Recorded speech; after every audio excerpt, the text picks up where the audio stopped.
Hey everyone, welcome back to Ford Gran Torino Care. Today, we're finally doing it, the restoration of my Ford Gran Torino. This car has been sitting for years, and today, it's time to give it the love and care it deserves. As you can see, it's been a while since this car has seen the open road. We've got some rust here, some scratches there, and the interior isn't looking too great either.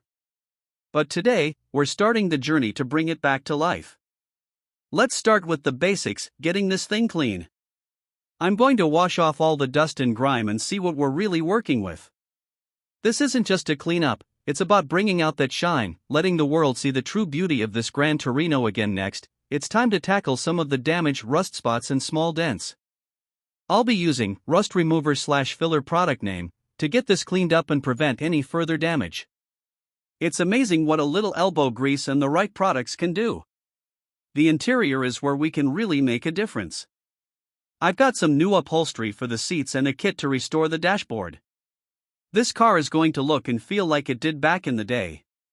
Time to make sure this car runs as good as it looks. We'll check the fluids, replace any old parts like belts and hoses, and give the engine a good once-over. After all, we want this Gran Torino to roar back to life, not just look pretty. After a lot of hard work and a bit of patience, here it is, the Ford Gran Torino, looking better than ever.